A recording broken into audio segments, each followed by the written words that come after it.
It's one of the most American things in the world. The clothing item that practically shouts, USA! USA! USA! And there's an old saying in the high fashion world, a good pair of jeans never goes out of style. But did you know that the most famous brand of pants in American history was not created by the man whose name is stamped on the back of every single pair? And in fact, the man who did come up with the design that made Levi's jeans so famous, well, most people couldn't pick him out of a lineup or tell you his name. There's probably at least one pair in all of our closets. Denim blue jeans, a garment so American that the world uses them as shorthand for the stars and stripes. Cowboys wear them, presidents wear them, rock stars wear them, your grandmother wore them, and every single one of those pairs of jeans carries the ghost of a name, Levi. But who actually invented blue jeans? And how did they become such a fashion staple? Well, maybe it should be a fashion rivet, but in the end, the big question is, how did one man's name end up being synonymous with blue jeans, while the real inventor quietly faded into history? Hike up your britches and prepare for an American curiosity story stranger than you'd expect. Okay, the fabric itself is older than America.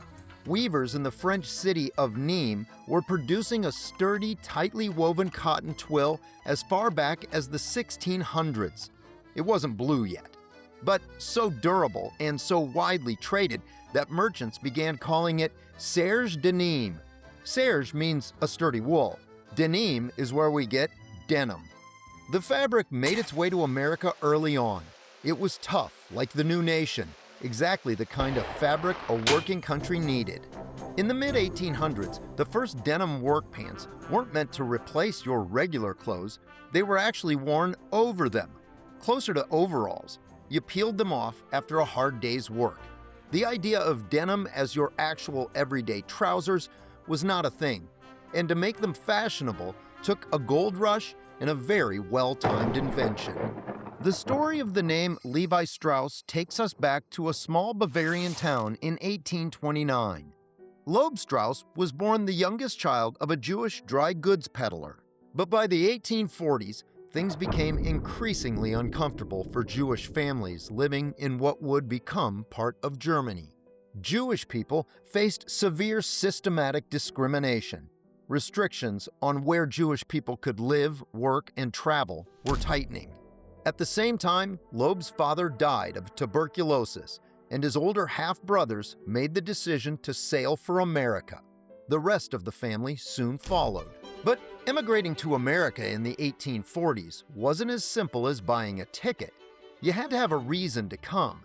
You had to demonstrate that you had family or work or means, that you weren't going to arrive penniless and become a burden on the new nation. Since Loeb's older brothers had already established a small business in New York City, Loeb and the rest of the family were allowed to join them. When young Loeb arrived in New York City, he did something many immigrants did. He renamed himself. Loeb became Levi.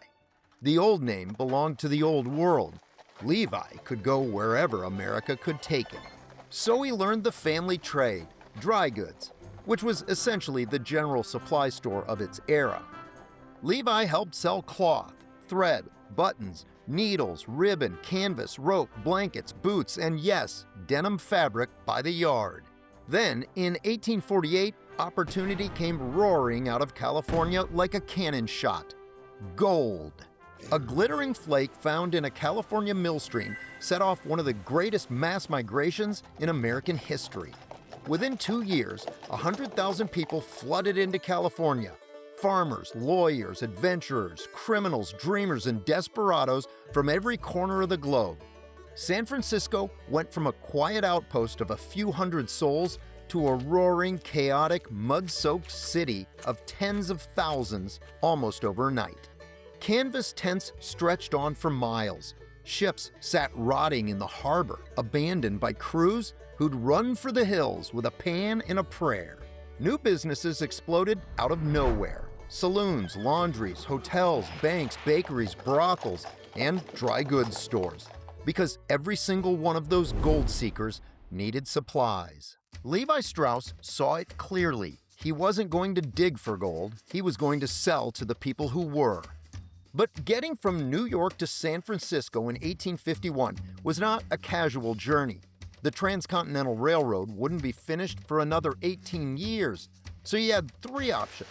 You could spend months crossing the continent by wagon, brutal, slow, and genuinely deadly. You could sail all the way around the southern tip of South America, adding months more to the trip. Or you could sail to Panama, cross the isthmus on foot or by donkey or on a rough little railroad that had only just begun construction.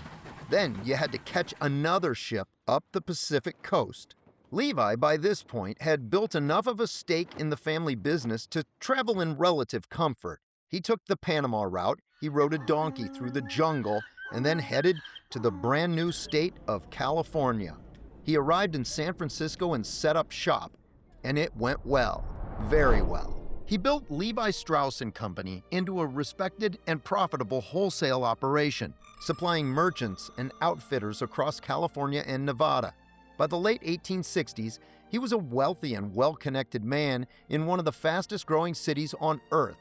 The country itself was exploding with invention and industry. Railroads, telegraphs, sewing machines, steam engines. And one particular customer was about to invent something that America would come to love. At the time, clothing for working people was practical, but not always built to last. Factory workers, miners, railroad laborers, and ranch hands, the men who worked hard, wore sturdy trousers of cotton or wool, often handmade or purchased from general stores. And those trousers wore out fast. The seams split, the pockets tore, the fabric gave out at the stress points. A working man could go through 2 or 3 pair in a single season. But a tailor in Reno named Jacob Davis had a customer with this exact problem. The Latvian-born immigrant had a similar story to Strauss, came to America young and hungry for success, changed his name too. He tailored on the West Coast with all kinds of materials, including canvas and leather for horse equipment, harnesses, straps, saddlery, and one day, looking at the problem of a pocket that kept tearing loose, he had a thought that came directly from his work with horse tack. He often used rivets to secure leather, but what if he used them to secure trouser pockets?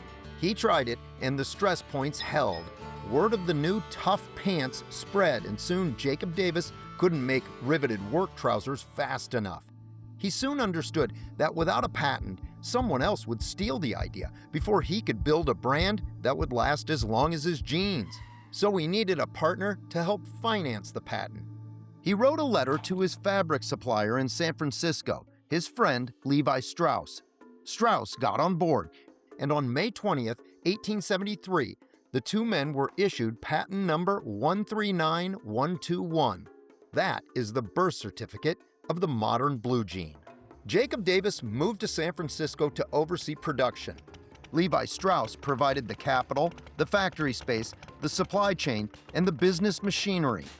The first riveted waist overalls were sewn and riveted in San Francisco by teams of workers, mostly Chinese immigrants, among the most skilled of garment workers. They sold as fast as the gold rush itself, and within a half-century they became the coolest fashion statement even Hollywood could deliver. But before any of that, Levi Strauss died in 1902. A wealthy bachelor, he left his fortunes to his nephews and various charities. The company he built continued on without him. 4 years later, the catastrophic 1906 San Francisco earthquake destroyed the Levi Strauss factory. Jacob Davis was still with the company as reconstruction began, but he too died in 1908, largely invisible to history. The brand had swallowed his contribution whole. The name on the label was Levi's, not Jacob's. And as decades passed, the story simplified itself the way popular stories always do, down to one name, one man, one myth. So Levi Strauss did not invent denim. He didn't invent the blue jean. He didn't invent the rivet. He didn't even come up with the idea of putting the rivet on the denim. He recognized a good idea, paid for a patent, and stamped his company name on each pair in leather, large enough that the world would remember it forever. If stories like this make you wonder what else you should know, but don't, keep watching. We release new American Curiosity episodes every week, but you can also watch another one right now.